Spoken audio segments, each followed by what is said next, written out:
Mesdames, Mesdemoiselles et Messieurs, bienvenue dans cette nouvelle édition. Au titre de l'actualité aujourd'hui, Algérie, passation de pouvoir pour les ministères des Transports et des Finances. Des chefs d'État soulignent l'engagement sans faille de l'Algérie pour l'accord de paix de Bamako. Le chef du gouvernement tunisien, Habib Essid, en visite officielle en Algérie. Égypte, la sentence de mort prononcée contre l'ex-président Mohamed Morsi. États-Unis, peine capitale pour Tsarnaev, auteur de l'attentat de Boston en 2013. Nous débutons ce journal d'information avec la passation de pouvoir des ministères des Transports et des Finances. Le nouveau ministre des Finances, Abdelrahman Ben Khalfa, a pris samedi ses nouvelles fonctions en succédant à Mohamed Jelleb à la suite du remaniement ministériel effectué jeudi dernier par le président de la République, Abdelaziz Bouteflika.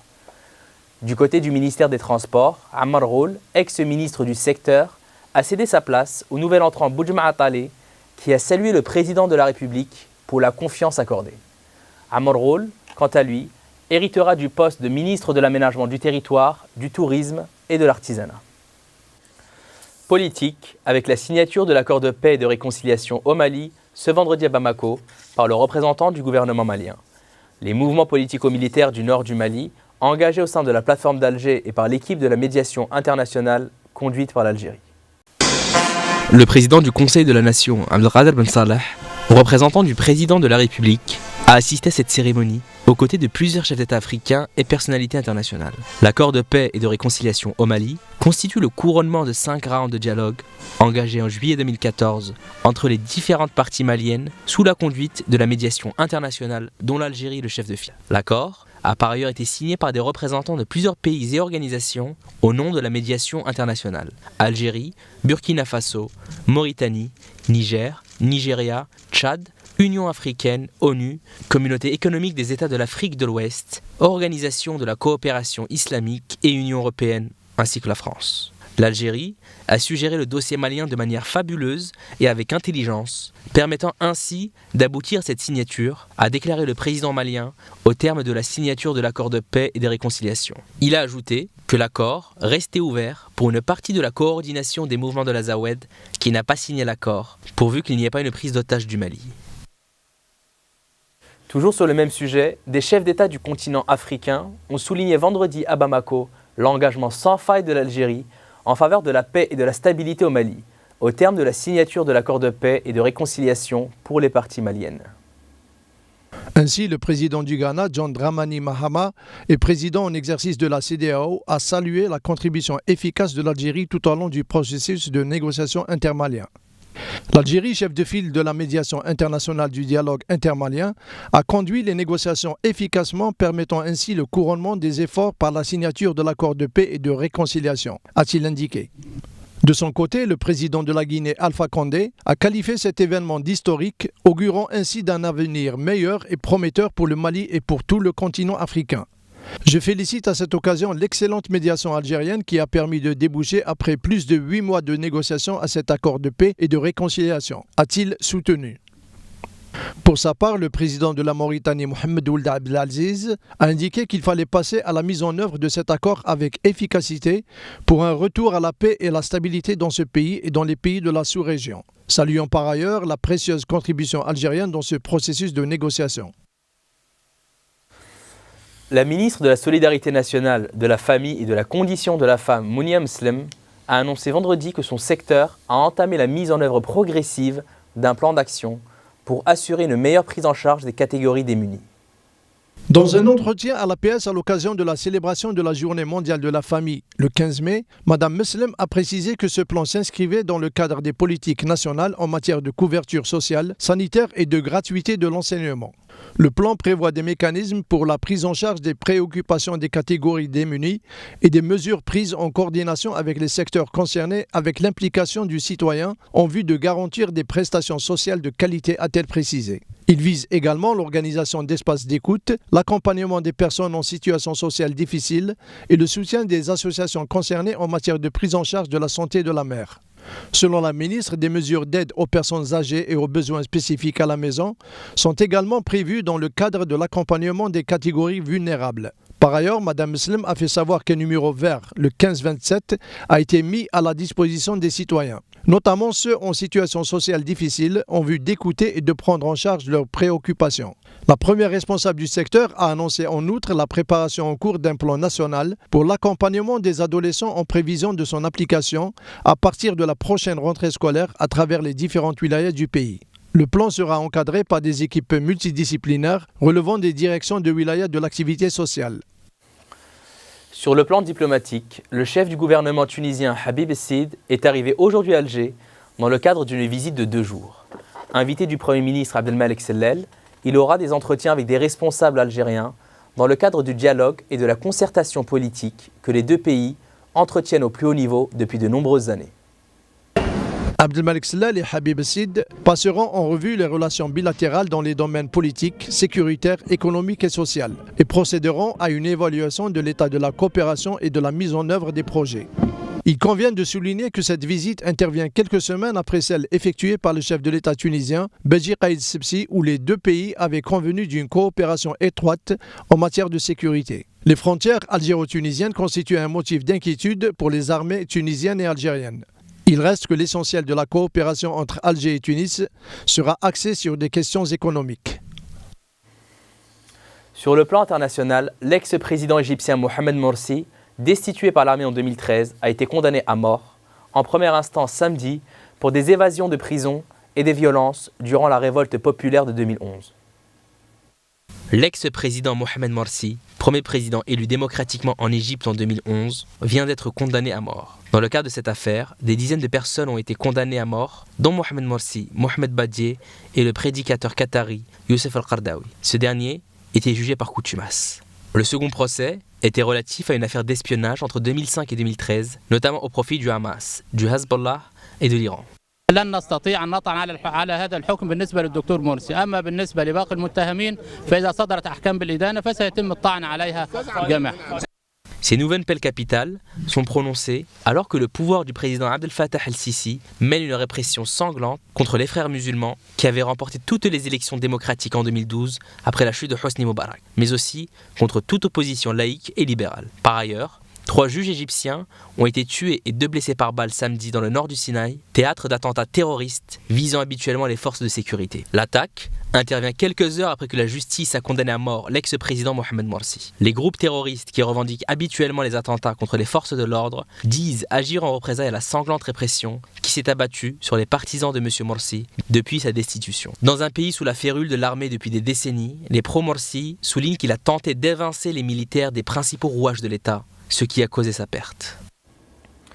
Toujours sur le même sujet, le président turc Recep Tayyip Erdogan a dénoncé samedi la condamnation à mort de l'ex-président Mohamed Morsi par un tribunal égyptien, considérant que le pays était revenu à l'Égypte antique.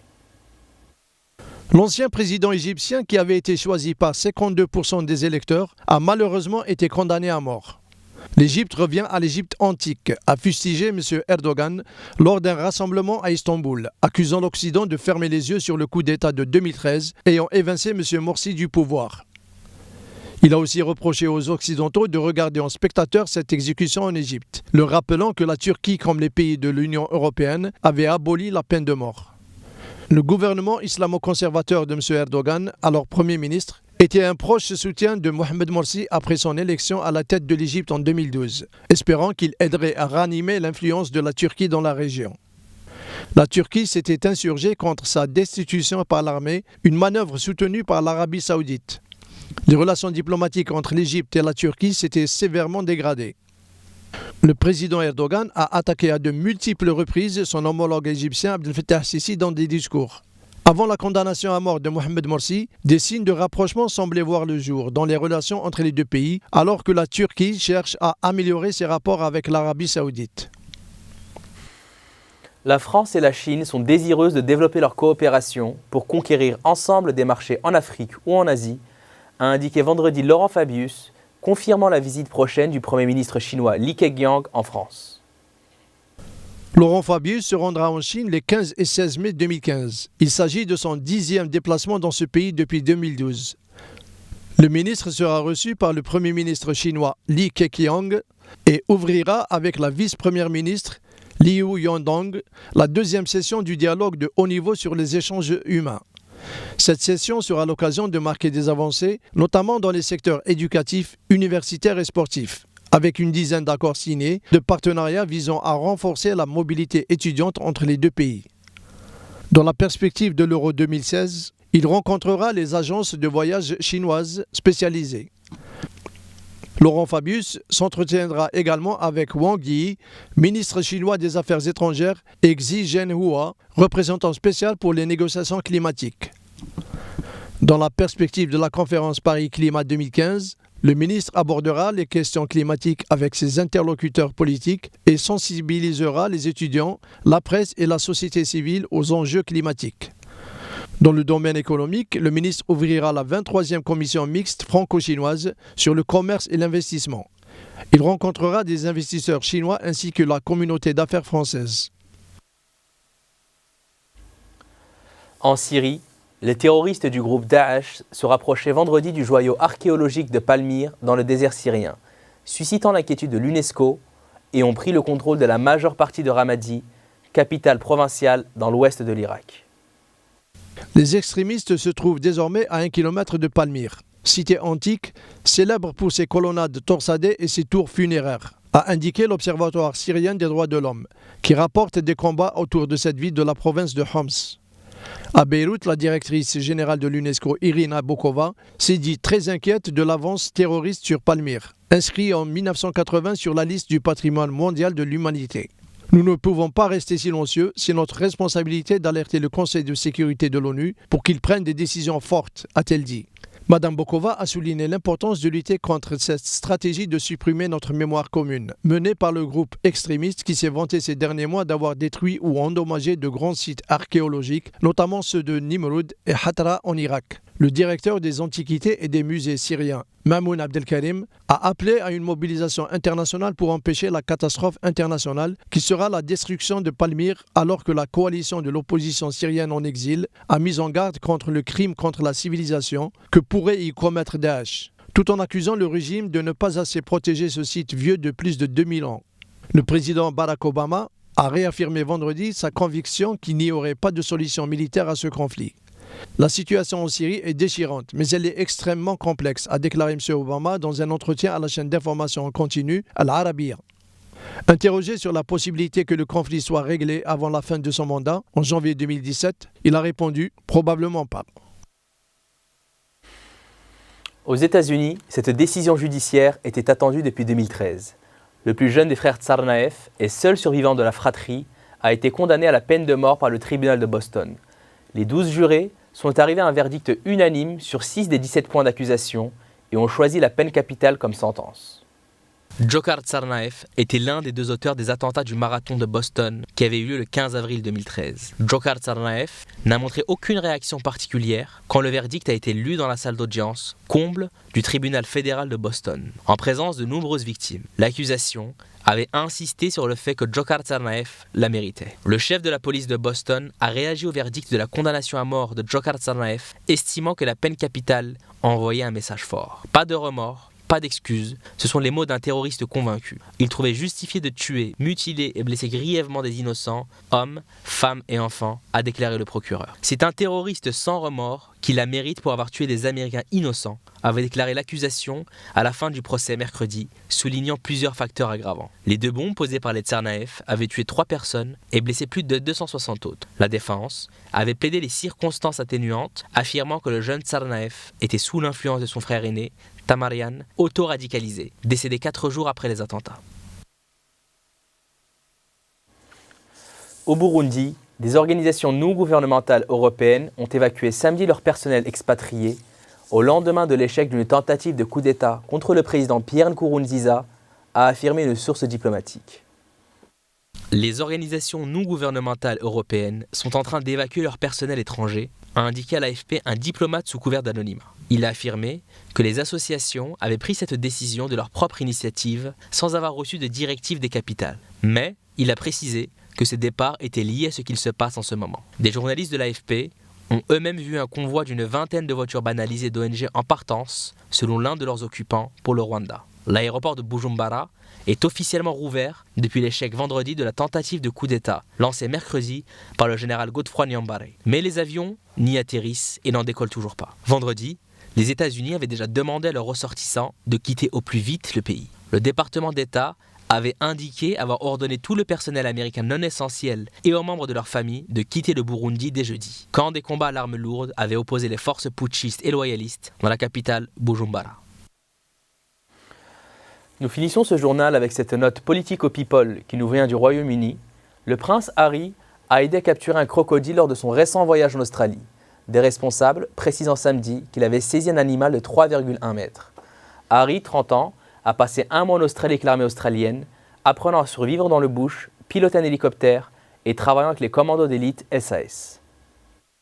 Le prince a achevé cette visite samedi par une semaine en Nouvelle-Zélande, clôturée par un match de football samedi où il a marqué le but de la victoire. En Australie, il a notamment aidé à capturer un crocodile avec un piège, le tirant du port de Darwin et montant à califourchon sur l'animal après que ses mâchoires eurent été attachées, a-t-on appris samedi. Le prince Harry a embarqué sur le bateau au crocodile et a aidé nos rangers à dégager un crocodile d'eau de mer de 3,1 mètres d'un piège dans le port de Darwin, a précisé la ministre des Parcs, de la Faune et de la Flore dans le territoire du Nord, Bess Price. Le prince Harry a été accueilli par des centaines de fans à Canberra le 6 avril, l'une d'eux lui demandant même de l'épouser. Mais ses activités quotidiennes au sein de l'armée sont toujours restées secrètes. Le ranger Eric Britton a précisé qu'Harry, qui a visité 2 fois l'Afghanistan, n'a pas été effrayé de se retrouver si près du crocodile qui a été emmené par la suite dans une ferme locale. Il fera un excellent chasseur de crocodiles, a-t-elle remarqué. Il a obéi aux ordres lors de la capture du crocodile, a aidé à le tirer sur le bateau et a fait un excellent travail, a-t-elle précisé, disant du prince Harry qu'il était un amour.